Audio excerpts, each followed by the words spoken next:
So thank you all for coming today. I know this is a different time, so it may take a minute for people to recognize that. I'm thrilled to have Tom Moore from South Australia with us, Adelaide, South Australia. He uh, has a PhD from the University of South Australia. Is that correct? Are you a candidate or are you a full PhD now? I'm a full PhD now. Yeah. Thank you, Congratulations. Tom. Yes. So now you work at the University of South Australia. He also works at the Jam Factory Craft and Design Center in Adelaide. He has really wonderful, fantastical creatures that he creates, great sense of humor, and I'm going to turn it over to him. Thanks for joining us, Tom. Thank you. So I'm going to share my screen now. Let me know if you want me to stop. Thank you very much for inviting me to present to your group. Before all events and presentations in Australia, we like to acknowledge the traditional owners of this land. I'd like to acknowledge that I'm presenting this talk on Aboriginal land, on Kaurna country. I wish to pay my respects to the traditional custodians, past, present and emerging, and to acknowledge that sovereignty was never ceded. So amazingly, there were more than 250 Indigenous languages with 800 dialects in Australia. So I am coming to you from Adelaide, which has a star there, Adelaide. And then I also have added Melbourne, Canberra, where I was born, and Sydney. I hope to give you some idea about the influences and the processes that go into making my work,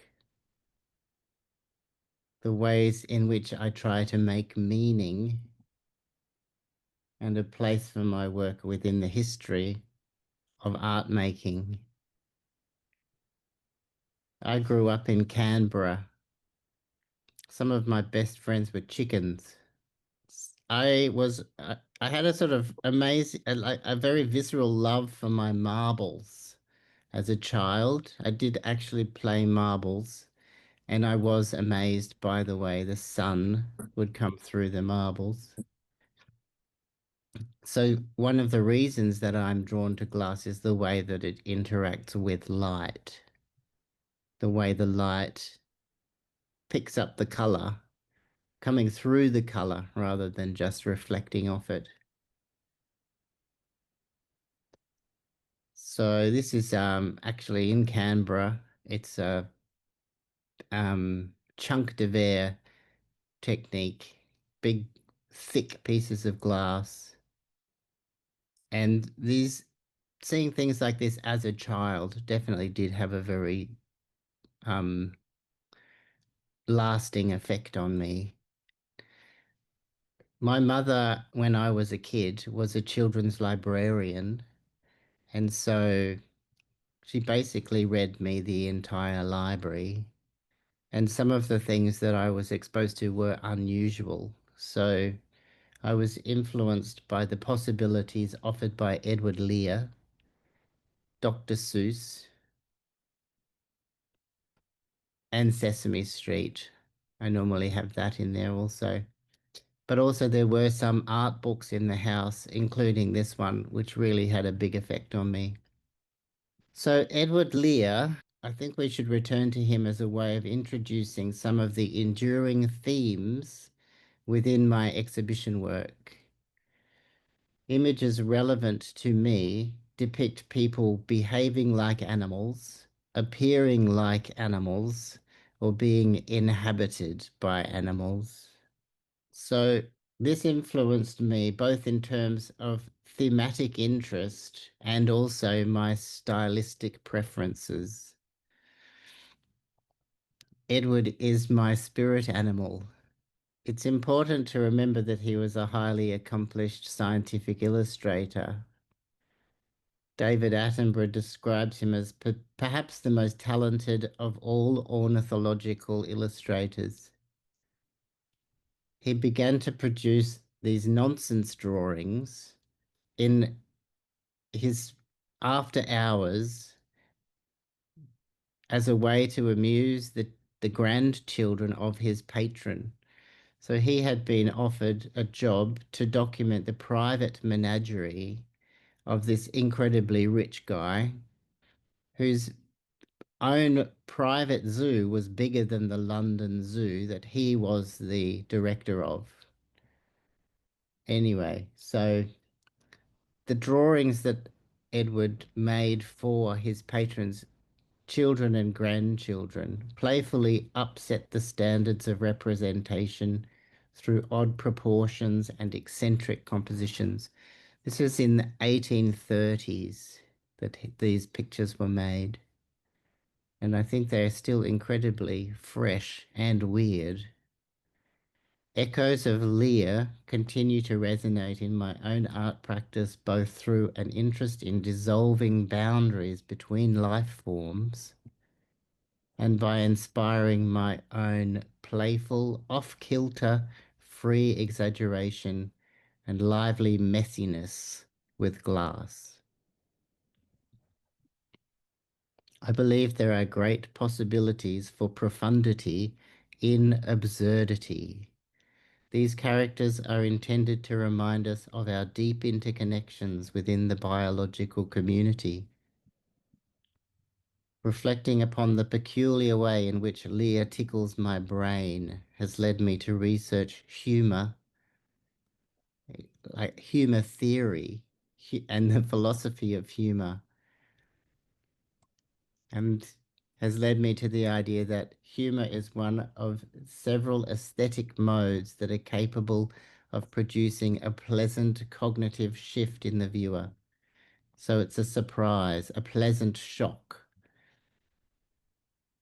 These develop flexibility in our thinking and help us to contemplate complex situations in new ways, which I think is what we need in the present pickle that we've found ourselves in.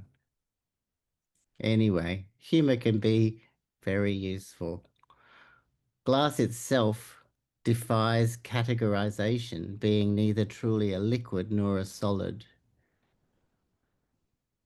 It is produced through dramatic metamorphosis. It is a good material for creating characters that inhabit an in-between existence. I hope to make objects that defy categorization in order to generate enjoyable cognitive shocks in myself and the viewer, drawing upon and subverting conventions from the history of glassblowing and playfully combining life forms to create objects that encompass both humor and dread. So, coming back to this book, which I saw as a child and which changed my life, I was very excited by this sculpture and the others by Margaret Dodd. This is ceramic, obviously, but I knew from quite a young age that I wanted to go to art school, and I probably would have studied ceramics until I first saw glass blowing at an open day at the Canberra School of Art, and immediately knew that that was what I wanted to do. I was told by Klaus Moyer, who was the head of the studio, that I couldn't just have a go at it, but I must dedicate my life to it in order to be accepted into the program. So I thought about that for a year and decided I would. The timing was fortuitous. I was studying soon after Venetian techniques began to be taught openly outside of Italy. Close ties between Canberra Art School and Pilchuck Glass School meant I had the opportunity to assimilate these processes.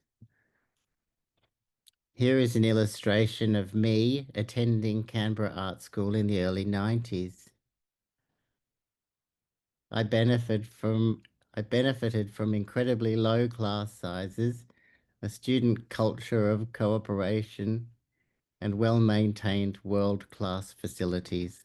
I attended a glass artist conference as a second-year undergraduate in 1992 This exposed me to insights about the condition of the field that I was entering that would influence the trajectory of my practice.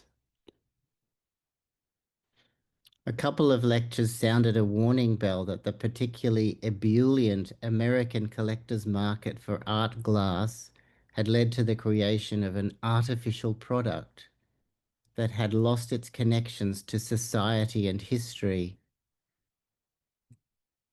I resolved to make objects that would maintain a link to the social history of the material. The assembled professional body was challenged to remember the everyday applications of glass, such as marbles and Vegemite jars, and light bulbs. Another speaker assessed the glass community as overprivileged and indulgent, and counseled that we would do well to re-engage with the metaphorical associations of glass, such as those found in old fables, as an antidote to the increasing social and cultural disconnection. I made 10 green bottles and stood them on a wall. So that's a cultural reference that Americans don't get. But there's an English song. It's a bit like 100 bottles of beer on the wall, a little bit. Yeah, it's actually pretty much the same song, but it's 10 green bottles in Australia. Anyway, so this was some of my undergraduate work, which I finished in 1994. I was particularly drawn to the process of making complex colored patterns in twisted glass rods. I immediately saw the potential to make startlingly beautiful marbles. This led to fairly extensive research about the technical and social history of marbles and to an enduring fascination with Venetian canework.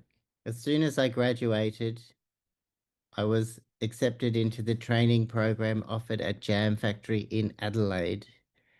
Here is a picture of me assisting my boss at that time, Nick Mount. We made hundreds of ice cream soda glasses and learned a lot from Nick about how he ran his own exhibition practice. Nick brought many clients with him when he became the head of the studio, so we were very busy. The best jobs involved the whole team of 8 people, each doing their own small part of the process, again and again and again, to produce a bunch of bottles, using the same processes that had been used to make the same forms for thousands of years. I felt connected to the history of glass. Working among a strong community who all depend upon each other, just like the old days. While I was a trainee, I produced a vase jug ornament thing called a very useful fish, paperweights, and bird-shaped perfume bottles. I continued to develop exhibition works mostly based on bottles to acknowledge the history and inherited forms of glassmaking. In 2001, I joined Blue Pony Studio, an established group studio of glass artists. And for about 8 years, there was a core group of 6 members, all developing careers as professional artists. Tim Edwards, Jess Lachlan, Deb Jones, Claire Belfrage, myself, and Gabriella Bissetto.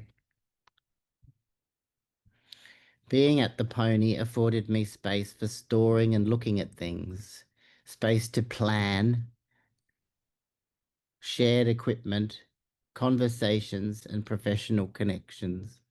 In 2001, I was awarded a grant from Arts SA to live and work in Japan for 3 months. I got to see how they blow glass over there. And I researched the thriving culture of local monsters. I was influenced. The works I made in Japan presented me with an opportunity to do something more interesting with the photography. and installation of the works.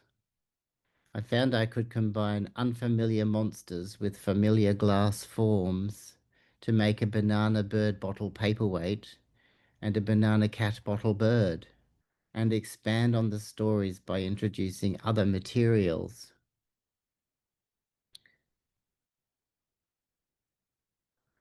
I became the production manager at the Jam Factory in 1999 and stayed in that role for 16 years. I made a lot of trophies, many annually reoccurring, and the prototyping and problem solving was very fun. I made a lot of studio products. In 2015, I left my job as production manager and went back to art school at UniSA to do a PhD. Here are some images of my examination exhibition. This was practice-led research. I researched the themes present in my art practice and found historical imagery relevant to those ideas and techniques. Then I made new artworks in response to what I had seen and learned. I wrote about the entire process in a document called an exegesis. I can send you a link to the exegesis if you like. Yes, please. And I presented the objects in an exhibition. People were surprised by how much I had made. So Richard Whiteley was one of the examiners of this show and exegesis. There was a fountain. I used the artworks as the basis of an exhibition that went on to tour 12 regional galleries for 3 years. While I was in Japan, I happened to drive by this truck on a hillside. It blew my mind. It seemed to blur the realms of plants and machines.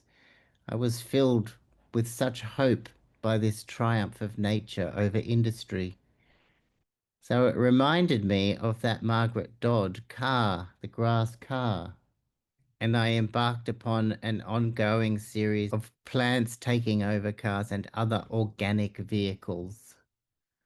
So wheeled objects has become a major focus for me for many years. And I've done many installations with large road structures and lots of photography of sort of roads. Oh, look, there's Margaret Dodd. So she's a friend now. It's amazing. When I was maybe 10, I saw this book that I'm holding in the photo. And then after I moved to Adelaide, coincidentally, we shared the same gallery for a little while. And it was amazing to be able to tell her that she had changed my life. I curated a little show at the Art Gallery of South Australia and was able to include some of her work alongside my work. That was very nice. I've had a look at other sort of fanciful cars historically. There were some interesting things that are documented from parades and festivals, and also some sort of funny little ornaments. This is a page from a classic car magazine sort of parody that I made, or classic cars from a parallel universe.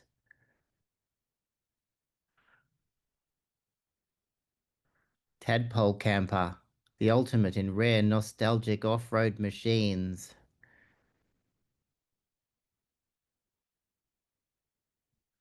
So here we are back in research land.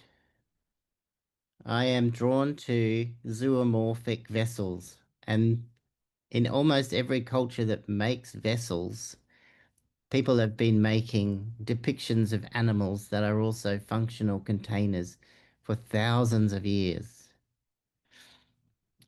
And some of the very first things that I made were um, characters that were also vessels.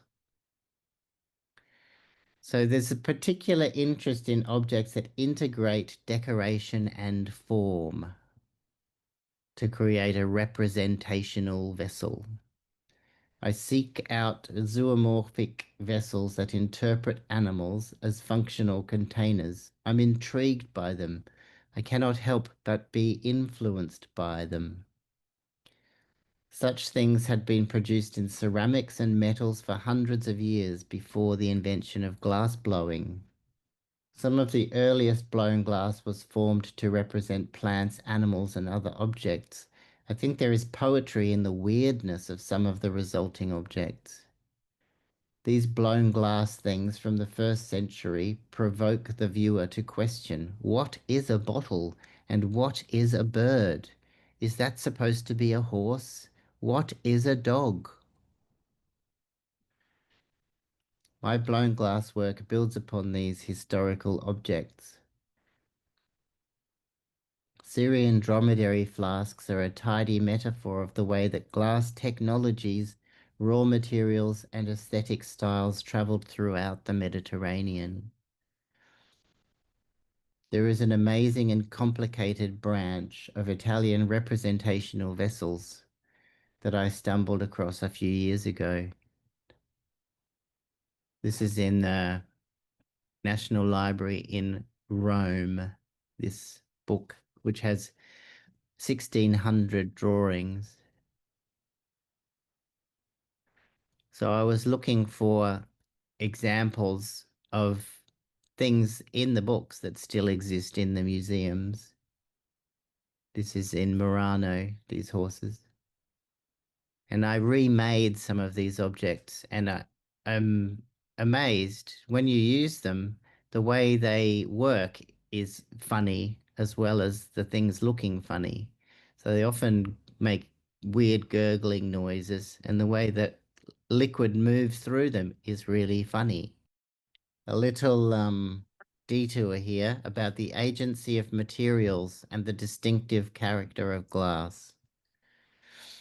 I think it's worth mentioning the idea of the agency of matter, whereby materials and processes of production have their own intelligence that come into play in interaction with the artist's creative intelligence. The art material plays the role of another actor working alongside the human. I have come to realize that my ongoing desire to create glass characters is related to my growing understanding of glass itself as a kind of character. It is imbued with complex cultural associations that have accumulated over thousands of years. For example, the aptitude of glass for vessel making, optical instruments, windows, and luxury decorations has led to its use for these purposes. Glass has found its way into shared consciousness through centuries of stories that add to its complex metaphorical associations. For example, the bottle might contain food, medicine, or poison. The glass dome offers curious, fragile protection to curious, fragile things, and the mirror both reflects and distorts. The character of glass is something of a paradox. It arises clean and pure from dirty workplaces. It is extremely durable, yet brittle. It will last without fading for thousands of years, unless it is broken. Clear glass is an inert barrier that is simultaneously there and not there. Glass is created through the radical transformation of substances through intense fire. Glass has been prized as a good material for mimicking various other materials, a paragon of artificiality, all of which contribute to my appreciation of the agency of glass. Inherited forms, techniques, and metaphors influence my decisions about the objects I will make, whether traditions are continued in an orthodox manner or subverted. Glass is useful and ingenious, an undeniably culturally significant material. However, it's impossible to avoid confronting the environmental impact of working with such a resource-intensive process. Here are the sad Alps, representing the underlying feeling of dread and the knowledge that I am complicit in bringing about climate change. I do believe that responding to current environmental crises is the singular challenge of the current era. I continue to work in the hope that glass has great potential for communicating unique artistic responses to these challenges and for inspiring wonder. However, I am conflicted in my fascination with this material. Here's some Alps we really need. It's a glacier. The first thing I made after seeing that little vine truck was this plant bird. I was fascinated by ideas of different kinds of life forms blurring into each other to create hybrid vigor. Seeking historical examples of other works that combine people, animals, and plants has led to surprising findings. Daphne, of course, and many others from the classics.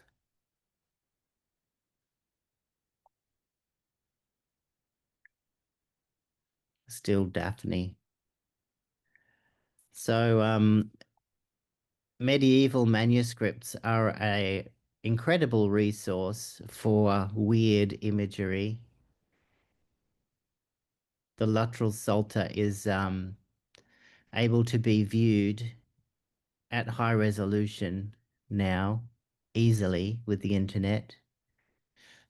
There are some very strange sort of parallels. So these are very similar images in very different places. I've made, as you can see, this helmet and other wearable sort of animal heads, which make it possible to embody this blurring of boundaries between humans and animals.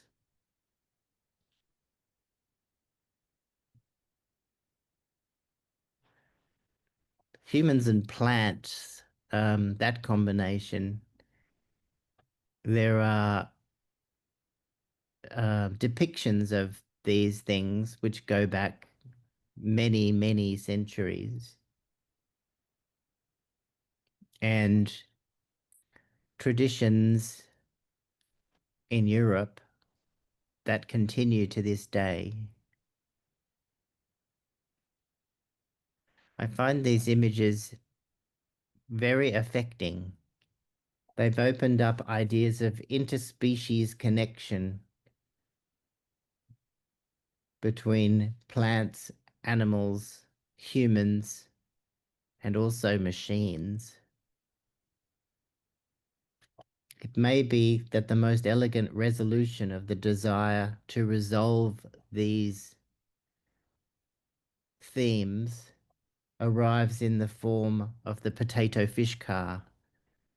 One day a friend handed me this picture of a potato that had spookily human-looking eyes. And I thought, aha, here's the idea on which to pin my whole career. I'm still amazed that I can make a lumpy beige blob and with the addition of an eye, make something compelling.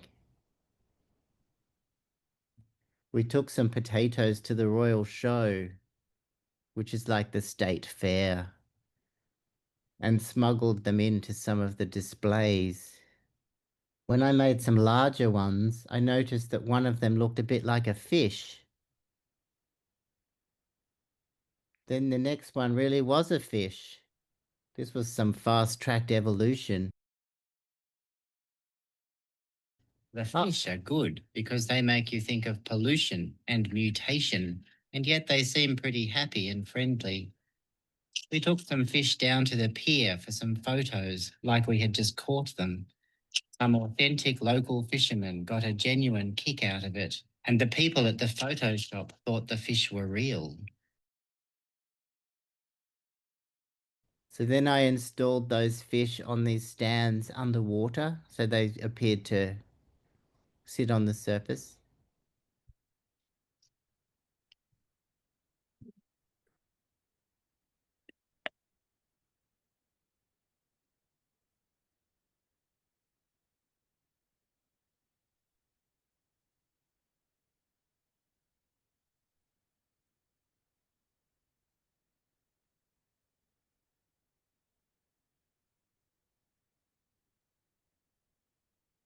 Very silly. Oh dear. I'm going to talk a bit about technical processes that I use now. There's lots of them. So cane work is really one of the things that first drew me to glass making. I there was a I don't know if you've heard of Ben Edels. He's quite famous in Australia. He was doing a postgrad when I was in first year at art school, and he was making really nice cane. And I would check the bin every day, and there was all this amazing trash, which I couldn't believe a human could make. And so anyway, these are canes that I now make, and I feel very proud. So I do feel a sort of debt, certainly to Italian technique and to Lino for sharing a lot of that. A lot of it has come through him. Using these techniques, I feel connected to a lineage of makers reaching back centuries. Processes such as Retticello were perceived to be a triumph of virtuous human control over nature, verging on the miraculous.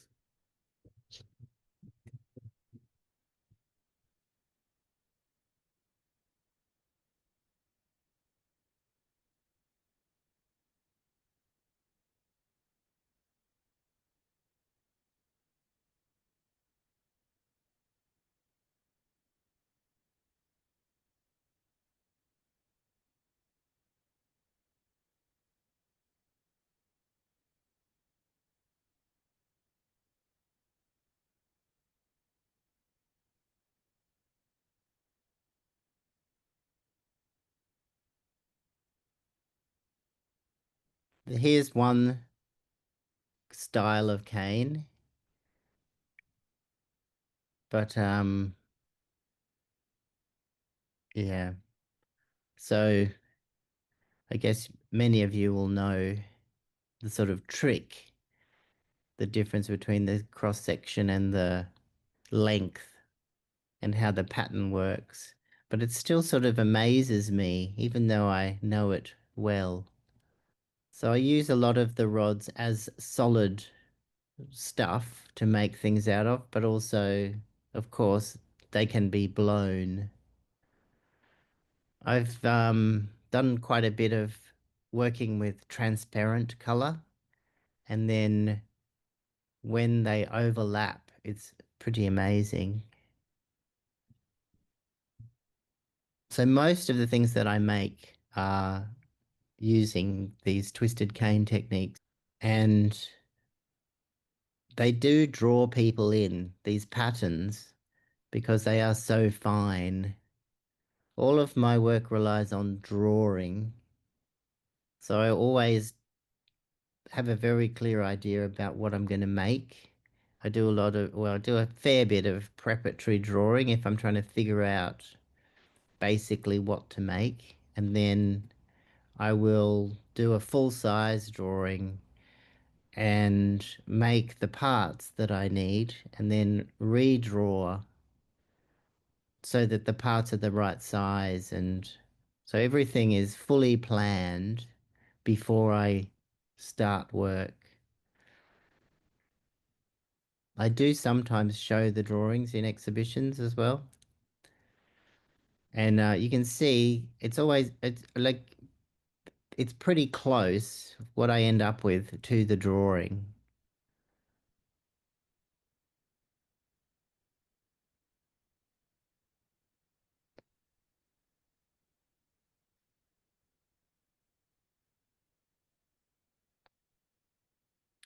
And I sometimes do drawing just for its own sake.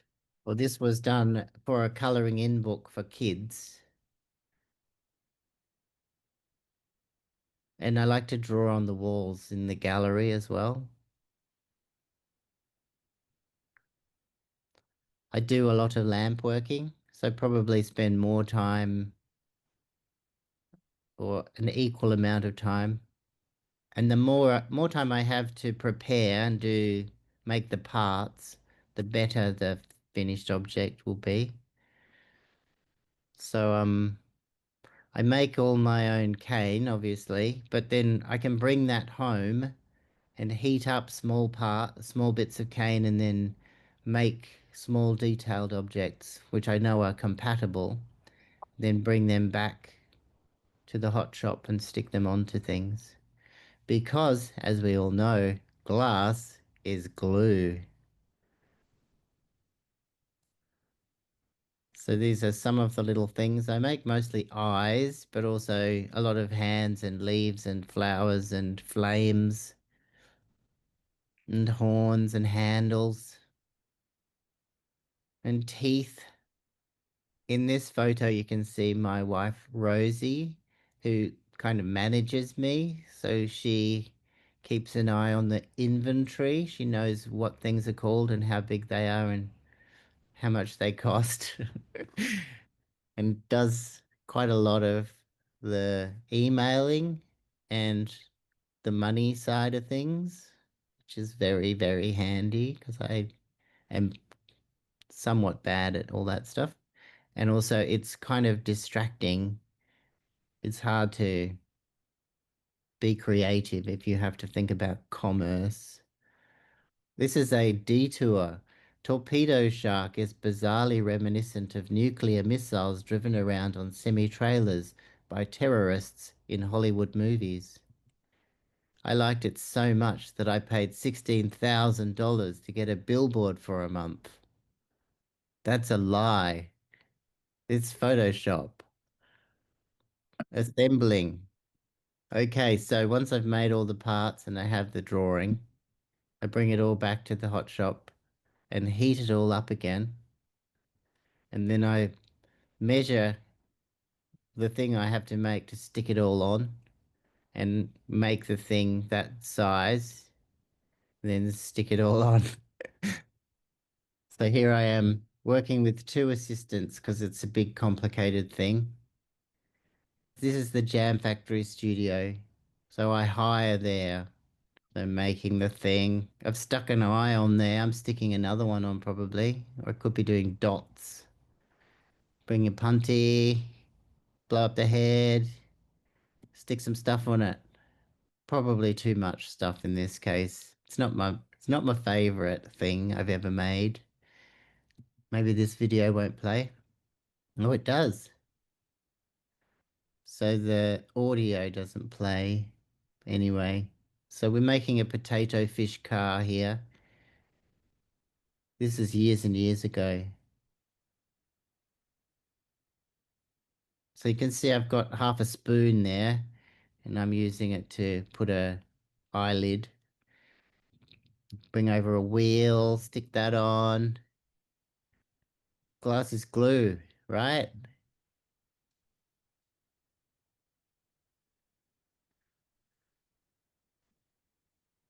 I always use a torch at the bench for all the joins and for doing spot heating.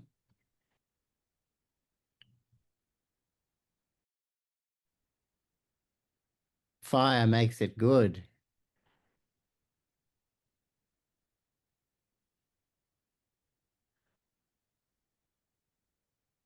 Amazing.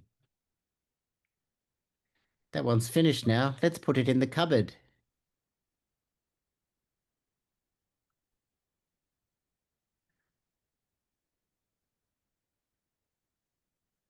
Nice one.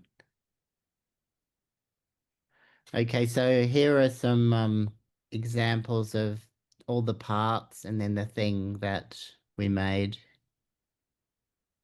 So all of those parts on that, plus more. Photography is surprisingly important to my practice. It is almost as if I am making things in order to photograph them and that they don't exist until they've been photographed. And it's partly because I'm starting with a drawing. I'm starting in 2 dimensions, making a 3-dimensional thing, and it's not complete until it's back in 2 dimensions as a photo. So I've worked with this guy now for, I don't know how long, 25 or 30 years. He's very, very expensive, and he shoots incredibly high resolution photos. And I spend so much money with him partly because I spend a long time setting up the scene.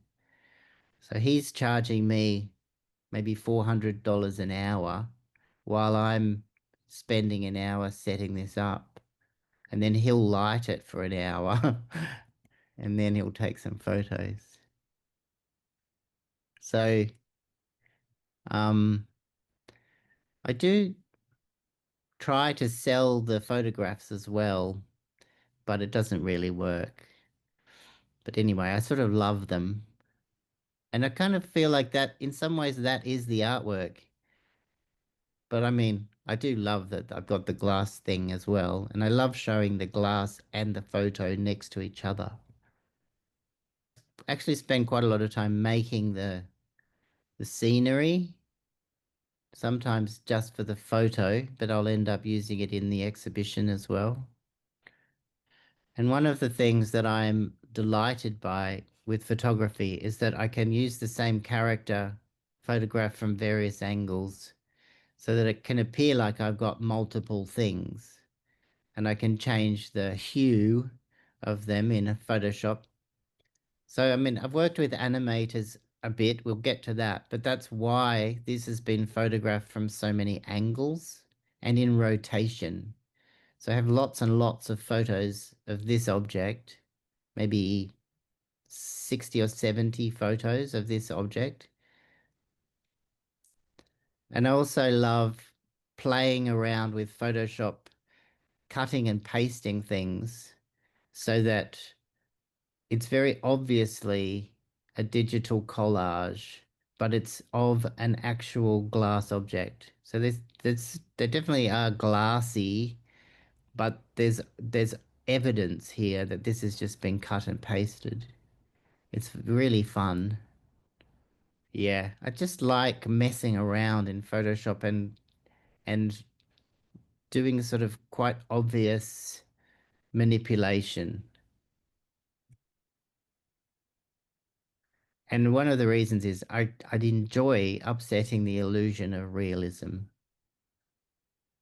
So one of the interesting things there is adding in the drawing as well, having drawing working with the photographed object. Yeah, so creating these kind of digital environments is pretty satisfying. I have done a little bit of large scale photo mural sort of stuff.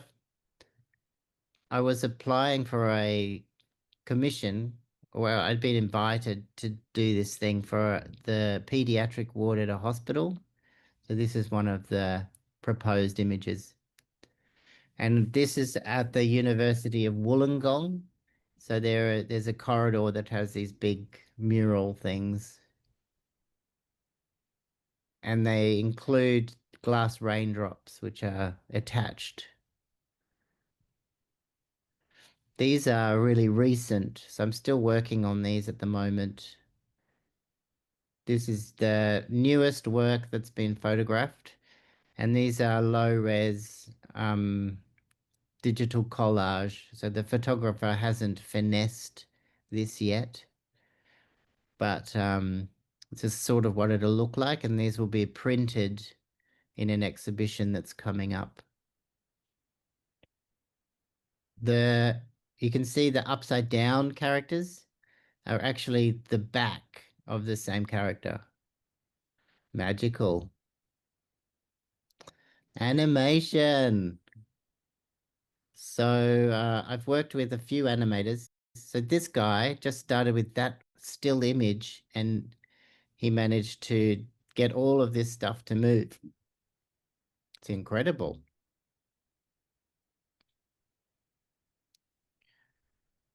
And he worked with this image and had to select all the parts.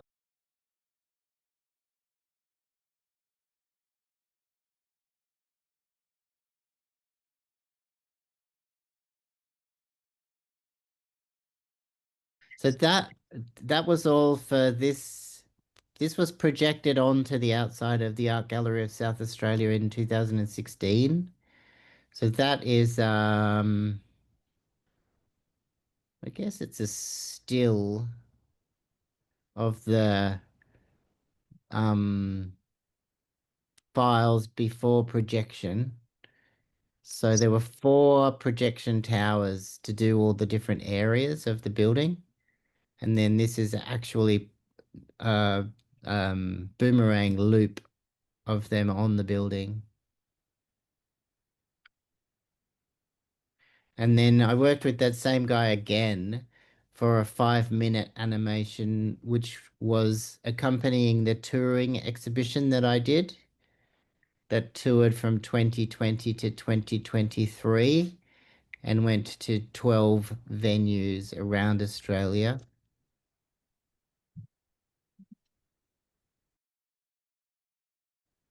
Sorry, it's a bit low res.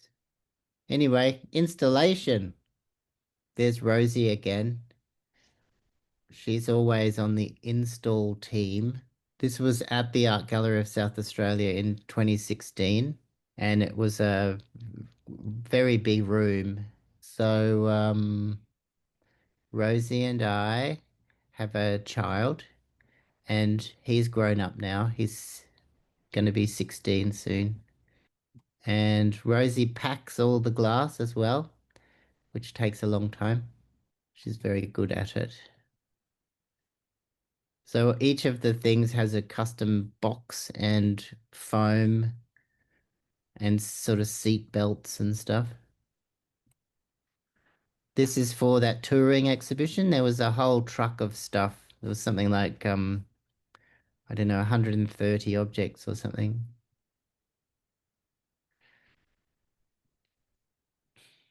A lot. And then Rosie here is installing these sort of fish eye things. This is a show from maybe 2006 or something at the Jam Factory in Adelaide. And I had 4 or 5 ponds which I'd made. This is at the Gallery of Modern Art in Brisbane. This is at the Museum of Contemporary Art in Sydney. And then I liked that so much, I did it in my lounge room. So I do a lot of drawing and painting on the walls in the exhibition. If I have time, I enjoy it very much. And sort of diorama style parts. I mean, I wouldn't do this for a selling exhibition, but I really like to, if I have the chance to do something in a sort of public gallery that's not a commercial venture, I like to do this sort of elaborate, not particularly commercial thing. These were made for the railway station in Adelaide in these old telephone booths that they don't use anymore.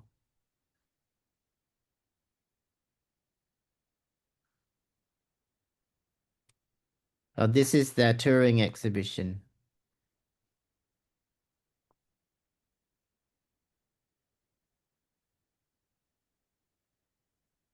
So I painted all the boxes, and I hadn't didn't have time to do it before the show opened, so I'd spent one day a week doing more painting. So I spent a lot of time in the exhibition. I recently won this prize, the Fuse Prize, with this group of objects. Their result, I'll read you the statement that I wrote for them because it sort of ties together most of what I've already said in the talk. This group of glass characters are the result of continued exploration into representational blown glass.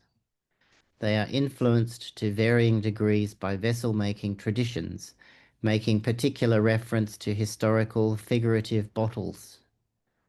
2 of the 5 are theoretically usable as containers, though intentionally impractical, ludicrously delicate, and not dishwasher safe. The others, though partially hollow, depart from the utilitarian vessel altogether.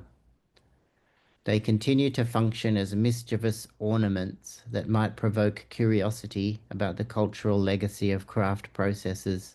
These objects demonstrate respect for and dedication to ancient decorative techniques developed in Venice. I'm grateful to have had the opportunity to learn and practice these methods and am conscious of how lucky and unlikely it is to be working in this way on this land. The Antipodean nature of glassmaking in this country is central to the reason that I make characters with their legs in the air. Of course, I also find them delightful companions.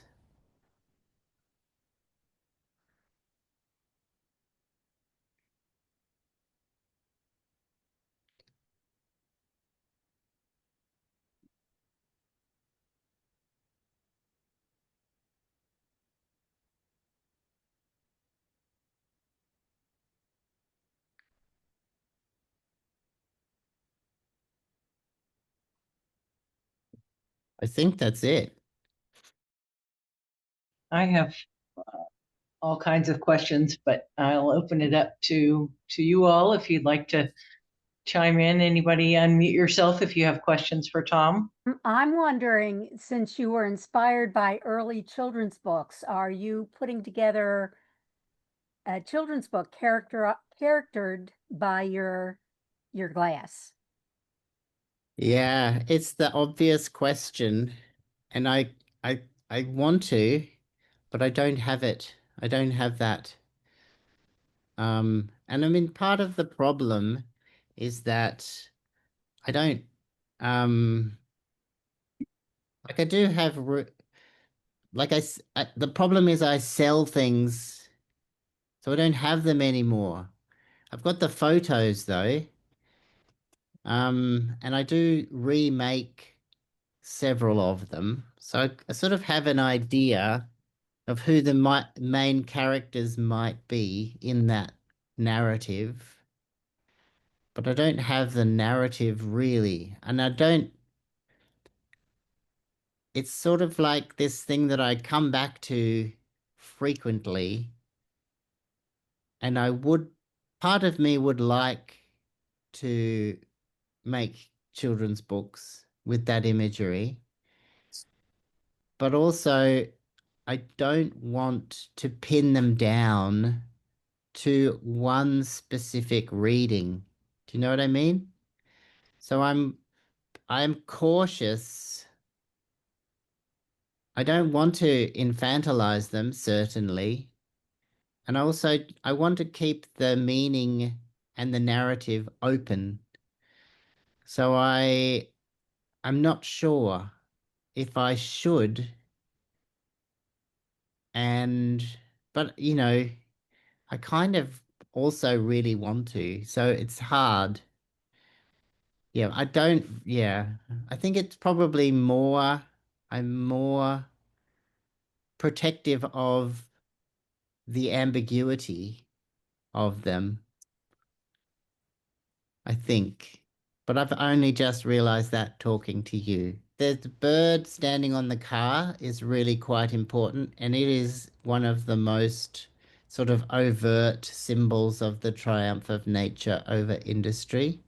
And so like to have one in every exhibition at least. And then I've sold them all, and so I need to make another one each time. I always want one in my studio, and then people buy them, and then I need to make another one because I need one. So do your pieces typically have, sometimes I see that you put names with them. Do they have their own story behind each one? Not exactly. So, no. I don't, yeah. Once again, I don't want to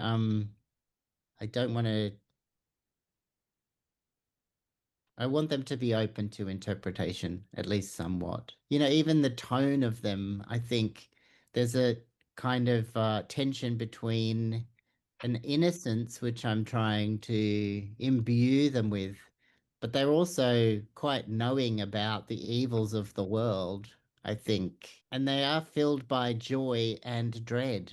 Do you think you were at all influenced by Bosch's work, like the Garden of Earthly Delights? Yeah, for sure. It's fantastic. And interesting how much glassy sort of imagery there is in that. Can you tell us a little bit about what your daily practice is like? Yeah. So I work with the furnace twice a week. The more preparation I can do for each of those 4-hour sessions, the better. So one of those is on Monday morning, and one of them is on Wednesday night. And the one on Monday is at the university where I'm an adjunct. So I'm not paid by them, but I'm able to use the facilities. And I'm sort of like a role model and an advisor informally for the students. And I can, because it's on a Monday morning and nobody works on a Sunday, I can preheat things on the overnight. So I sometimes do that there. And it just depends on how much time I have for preparation, depending on what I'll make. So, I mean, some sessions, all I will do is make cane and make parts like curly tails and feet with legs with feet and large wings and stuff. And I won't try to make an object.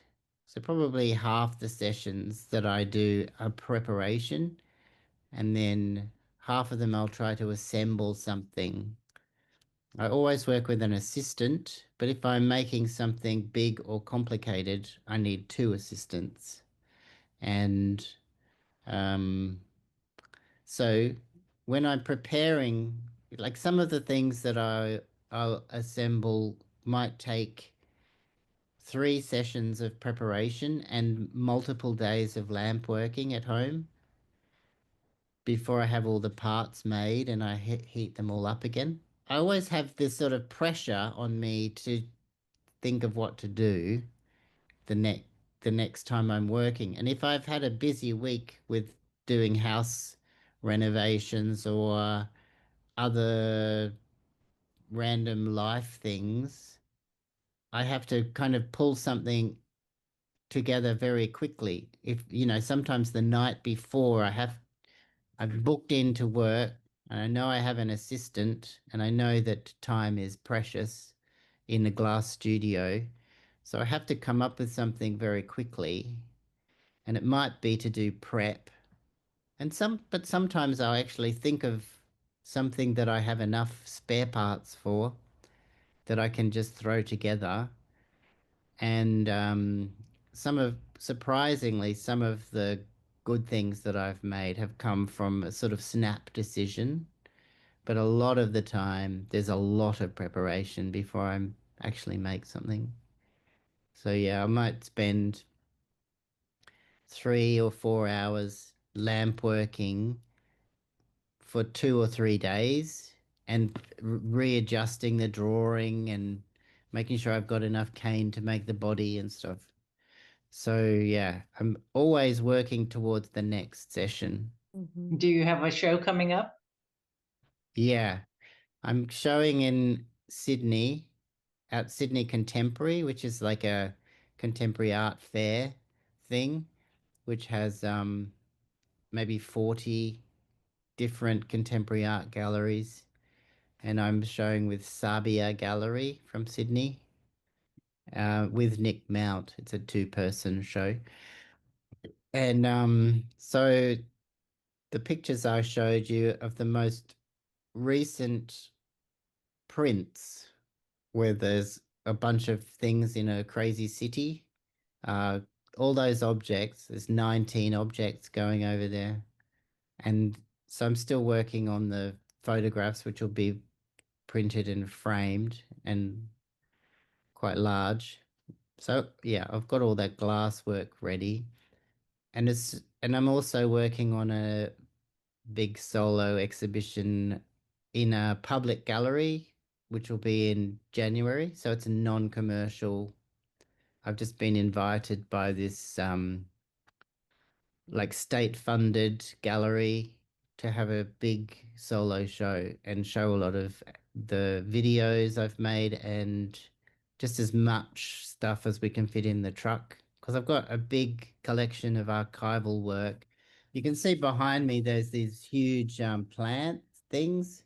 So I've got heaps of sort of set dressing and scenery and like all the cardboard cities and a lot of the other sort of furniture.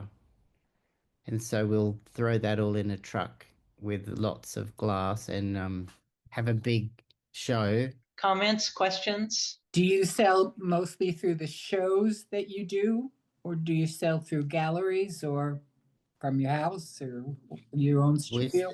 When I did the PhD, which was from 2015 to 2018, before I started that, I had a gallery, but I couldn't send them any work because I needed to keep it all for my examination. And also I had organized with the Jam Factory to manage that big touring exhibition that went to 12 venues. So I withdrew from having any gallery representation while I did the PhD because I had to keep everything. And so, because, yeah, I needed to have it for the touring exhibition. So, I mean, luckily I had a scholarship to do the PhD.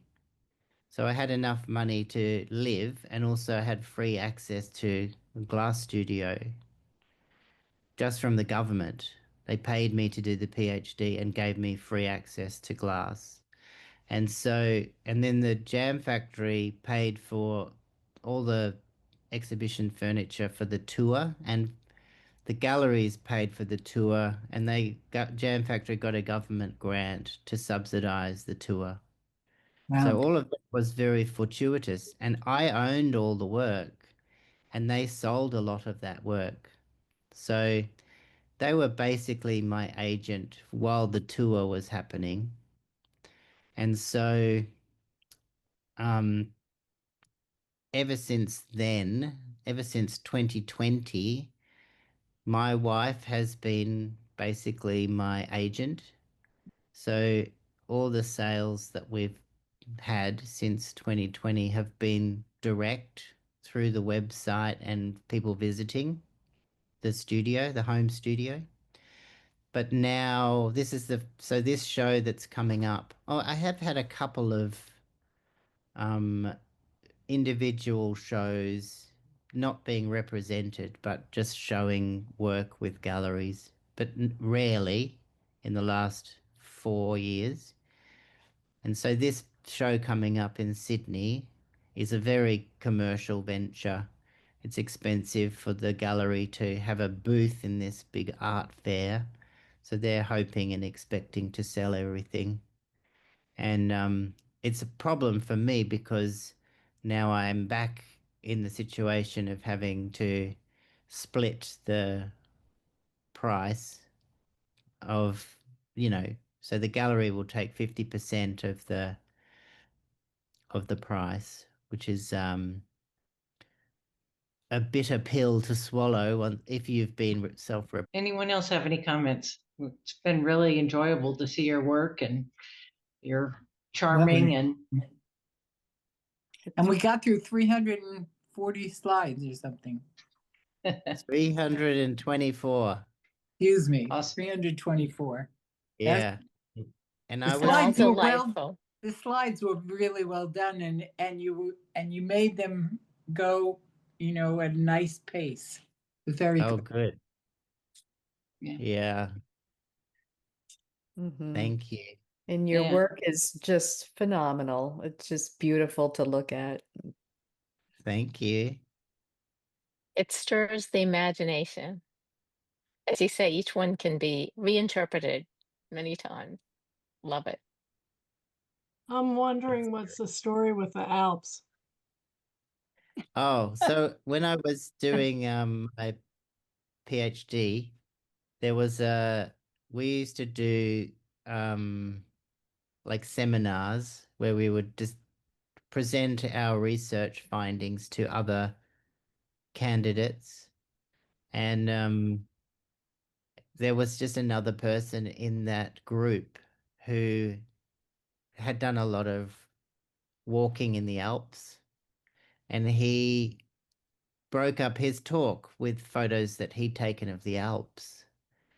And it was just such a good idea. So I stole it. It was nice. It was, you know, a little different. Yeah. I think it certainly you need a break from some of those rather heavy concepts.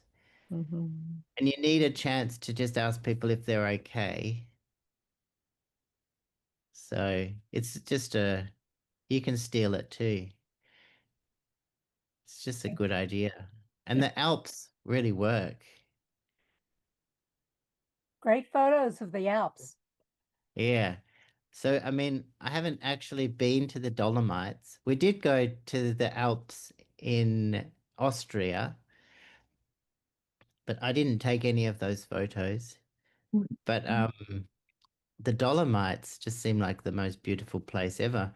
And we took a train from Austria to Switzerland. It was incredible. It was so beautiful. So that was one of the other things about the ridiculous good fortune I had doing the PhD when I did. Before COVID, I finished it. So it was very vibrant community, lots of very heated discussions and really interesting people. And, you know, being paid to do it is incredible. And making that whole exhibition, which then I sold a lot of, it was very strategically smart and profitable. And so another of the funny things is that I got 2 travel scholarships to go to Europe while I was doing it. So this, you know, I had all of that, plus I went to Europe twice. So it's kind of scandalous how much I benefited. Have you done Actually, any it's I have glass? just a question. Oh, I was No, just go- going to ask if you've done any glass in the US. I have taught at Pilchuck twice, and I've been to Corning maybe 3 times. And I've been a TA at Corning once, I think.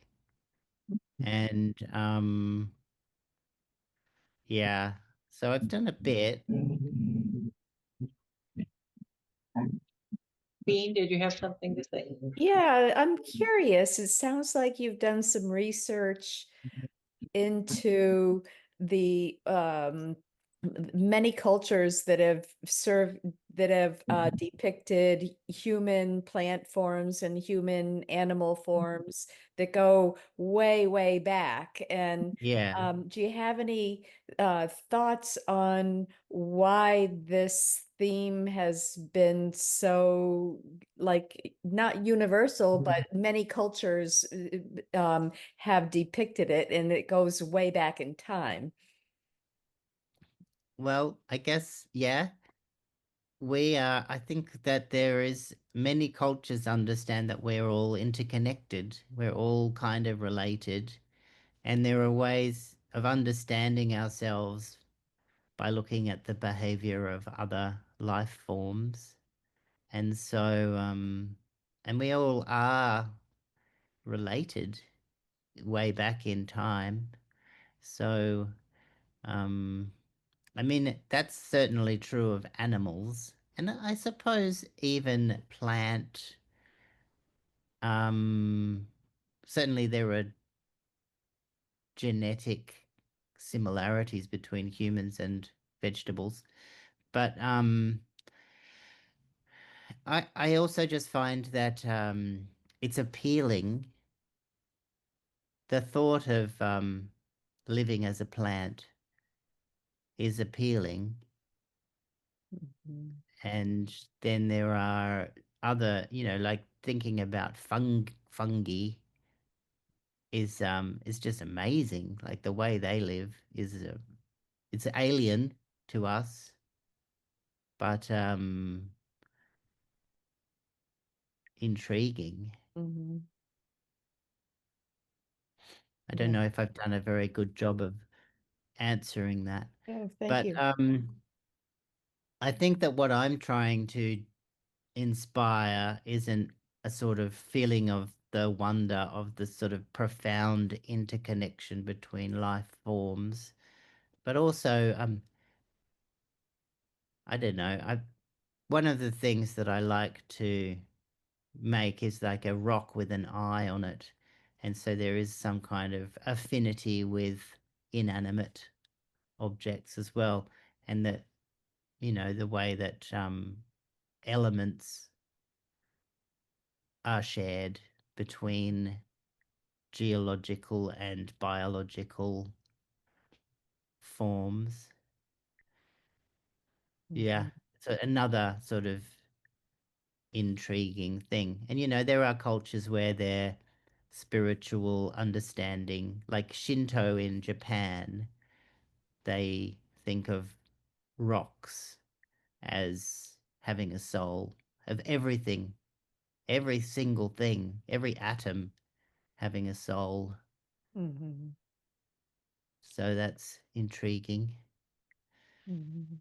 Anyway, I'll send Becky a link to my exegesis. And also, when I did the PhD, sorry, hang on just a sec.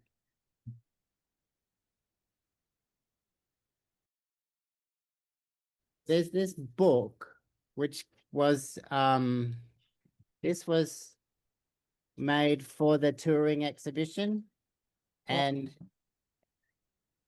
it's quite good. It has 3 essays in it by some brainy people and lots of photos in it of my work. So I've got a digital, like a PDF of that, Oh, that which would be lovely. I'll send you a link to that, but also to the exegesis, which was like sort of the results of my research. So you can Equivalent of a send those. dissertation. Yeah, that's right. So the exegesis accompanies the exhibition, and together they are seen as the research output, and that they're examined together. They sort of Great. talk to each other. Yeah. Well, thank you so much for your time and all the effort you put into the presentation. It's really wonderful. Thank you so much for your time, Tom.